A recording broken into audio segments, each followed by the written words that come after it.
Arthell, what about you? How did you develop your passion for anime? Um, yeah, Toonami didn't exist yet, so I'm kind of Oh, I'm like dating myself here, but no, like it really was the older anime. Like, of course, the one that I always say it was just Ghost in the Shell. I think mm, there was Anime Unleashed, which was kind of like the first kind of intro to anime to the West, and it came on. It was just like a short like summer thing, and during the summer they would just choose different films and mini series, and then just kind of play it on. I don't know if it was a sci-fi channel or something like that, but um, yeah. So it was Ghost in the Shell for me. I think a few other ones that were on there at that time were I like think it was the Invincible. Sci-Fi Channel. Not that I don't. Mhm. I've never seen Anime Unleashed, but I remember the Sci-Fi Channel had like a huge block of anime at one point. Like they would play like Yeah, Elfen Lied, Oh and all this other yeah. But stuff. So, Bubblegum Crisis, that was my yeah, oh my favorite. yeah, gosh, Yeah. yeah, yeah, yeah. So yeah, definitely yeah, for me, with Ghost in the Shell, Oh, nice. that's a good which one. And is now you have your own female anime lead studio. anime, just pretty dope. Oh yeah, so bomb, Ghost in the Shell. Yeah. So, Danny, starting with you, I kind of want to know what got you into voice acting because I Mhm. mean, you are doing all these roles now. I mean, you were one of the leads in the My Hero Academia movie. So, like, what started you on your journey to be this amazing voice actress that you are today? Oh, thank you. Like I've always loved anime and I loved acting. And growing up, I never realized that it was called voice acting because I grew up watching, like Rugrats, like all Cartoon Network, Nickelodeon, and my main inspiration was Cree Summer. And she is a phenomenal actress. Like she's been on a different world, Atlantis: The Lost Empire, Kids Next Door, Rugrat, you name it, all kinds of stuff. If you heard her on the '90s, you know who she is. She has a very unique voice, and I was like, I want to do that. I do theater on the side and everything, and that's what kind of pushed me to do it. But then I was like, what? I don't see a lot of black folks in anime, like or animations merely. Like I can name like three off my fingers, and I'm like, I kind of want to change that. So I went ahead and did the research to figure out how to get into this industry, and it took a lot of work and a lot of patience, definitely a lot of patience, and kind of like worked my way in there because yeah, I would love to be the next Cree Summer, but she's Cree Summer. She's her own person. I want to be the Danny Chambers and show that other POC people can come in and do this. Like you're not limited by the way you sound or by the way you look, because that's the one thing, especially in film and theater. There were a lot of roles that I couldn't do because of the way I looked and or the way I sounded, and I felt like, yeah, I understand that's theater, but like still it sucks that I'm limited just because of the way I look. And with voiceover, I'm like, I could be anything I want. If I want to be a three-headed demon baby, I can, and I don't have to look like a three-headed demon baby, So it's like I felt like there was no limitation, and I was like, yeah, I'm doing it. So yeah, that's pretty much what got me into it, wanting to be an inspiration to others, like Cree Summer was for me, and to show that black folks, we can get up in there, we can get in there. And she won't admit it now, but her next role is actually a three-headed demon baby in a new anime for 2022. So look out for that, everybody. Oh, I wish. Yes, we stand the three-headed demon baby. So Arthel, what inspired you to want to create your own anime studio? Because I feel like your story is so unique, and for those who haven't heard it, I would love for you to just kind of take us down your journey. Um, all right, try to keep it super short. Um, no, it was. I think it's weird. Like my story is just super simple and kind of boring. Like it really all did kind of start from my love for Ghost in the Shell. Like I think unlike everyone else that's kind of like into anime, like they have their favorite characters and things like that. I actually was never into anime for that. I mean, most people who have even seen Ghost in the Shell, it's super boring. Even though I love animation, the story is really boring. But like because I wasn't actually into the characters, I was into just the art style and the way that the animation looked or anime looked compared to animation in the West. and that's one of the reasons why Ghost in the Shell really kind of, I guess, kind of just was ingrained into my mind. I just love the environments, like the way that the lighting and the shading and the color and everything, like it looks so real, and that really inspired me. So I like once I saw Ghost in the Shell, I was like, oh man, this is amazing. I want to be able to draw like that. I was always an artist, but and up until that point, I kind of just imagined, yeah, I guess I'll work for Disney or Warner Brothers or something, or any of the animation studios that were in the West. But then when I saw Ghost in the Shell, it started to kind of change my mind. Like I was like, oh man, this is, I wonder if it's possible for me to learn how to paint that way. And like I just wanted to learn how to paint the environments the way that they looked in Ghost in the Shell. And now, you can go to school and you can do background painting and concept art and all this kind of stuff. But at the time that I went to college, there was no background painting and concept design and things like that. There was just character animation. That was the focus. And background painters tend to just kind of do like landscape painting, and then you would just painted backgrounds. But I wanted to, like, so I was like, okay, how can I learn how to paint backgrounds? So I did some research, and I figured out like most animations that I really liked was all by the same person, which is just a kind of coincidence. Like I like Ghost in the Shell, Last Exile, Ninja Scroll, like all those animations all had the same art director, who was Hiromasa Ogura-san. So I was like, oh man, this guy's crazy. He's like a master, like beyond master. So I was like, I gotta learn from the master. That's the only way I'm gonna be able to paint that way. So I wanted to work for Ogura-san. So I decided to just move to Japan and try to figure out how to get a job, or how to get a job under, like, for his, at the company that he worked for.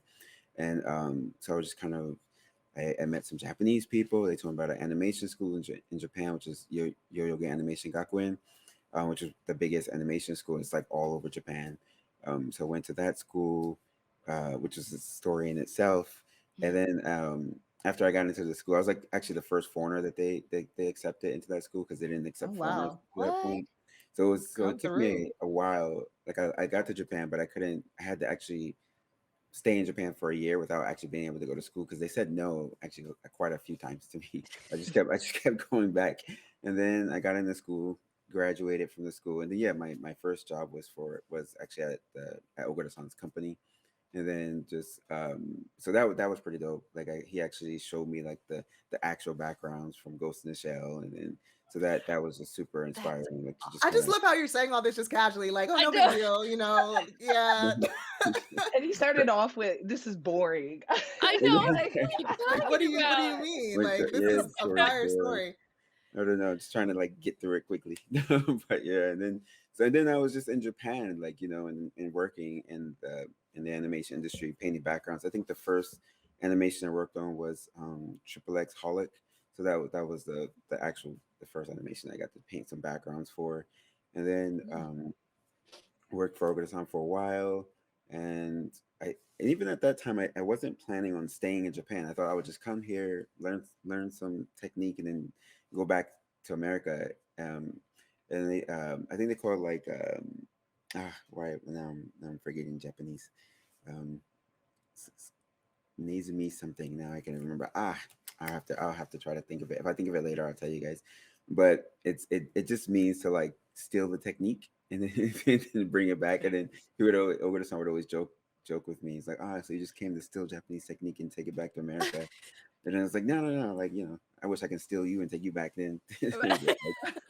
But yeah, so I got to develop a really good relationship with Ogura-san, and I always, my brother and I had always had a dream to start our own company, and I would talk about that with Ogura-san. He was even now, like I always meet with him and we just talk about. He gives me like some tips and things about just running a company, and he was always just really supportive, which is, I thought was kind of interesting, because I didn't get that much support when I was in the States. Like like it's like, oh, I'm gonna go to Japan. And they're like, really? You can't even speak Japanese. But when I got here, like he was like, oh yeah, you can do it. You can do anything you want. Like you came all the way across from America, and so there was just an opportunity to do our own animation, and with a few people that was here. One of them was Henry Thurlow, and a few other animators and things that wanted to do this animation, and yeah, then so I guess we just started our company here, and then yeah, so it's just kind of just what we're doing.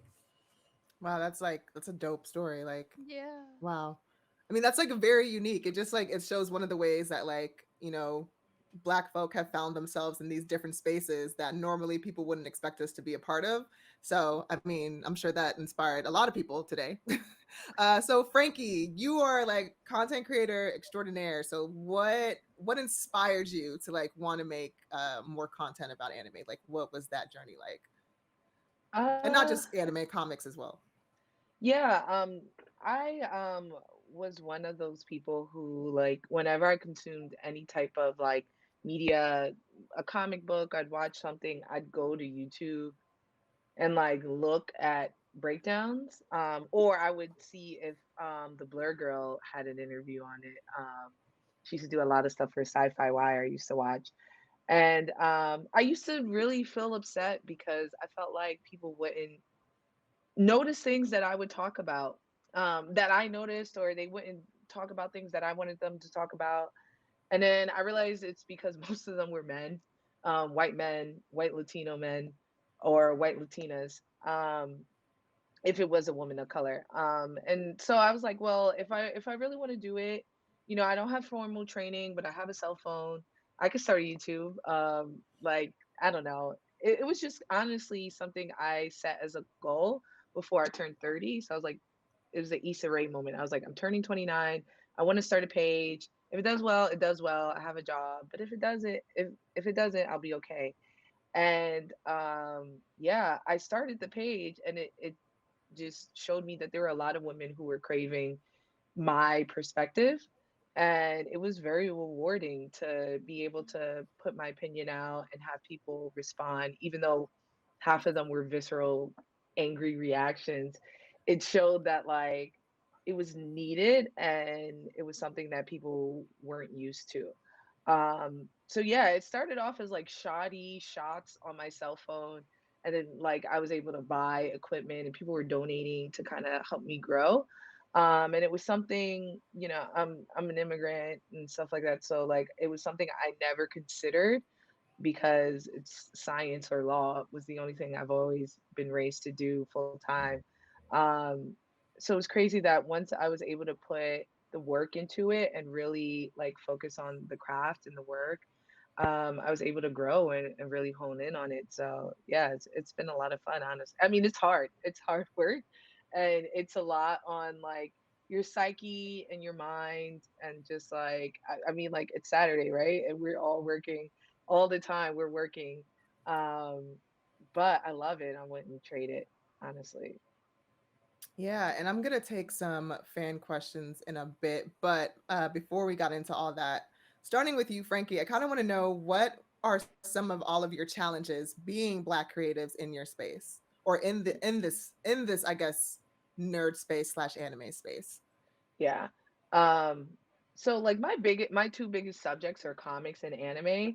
And I guess with the exclusion of Star Wars, it's honestly the most toxic, dipped in misogynoir, racist spaces. So my biggest challenge is honestly, it's content that I love. Like I read it, I watch it, and I enjoy it so bad. And there's a lot of times that I feel like I'm not wanted in the space just from my comments, right? I put out something that I'm like, this is what I thought and this is what I interpreted it. And like people hate me for it. Like literally they hate me. They send me private messages that are like disgusting. Um, so it's just reminding myself that like there are other Black girls, there are other Afro Latinas who like also love this stuff and are, experiencing these same trials and tribulations on a one-on-one basis. So that's what really keeps me going. But definitely it's the comments. It's like people feeling like you have audacity to like and enjoy it. People challenging you if you put any like effort in your appearance when you're talking about the stuff. It's really just about being black and being a woman makes it really difficult. But once you get past that, which I know is a big barrier, it's fun. It's fun to dissect. It's fun to talk about, and it's fun to break down when you're watching something and it seems like one thing, like something like Promised Neverland, which seems like, oh, we're watching about children, and then you break it down with a group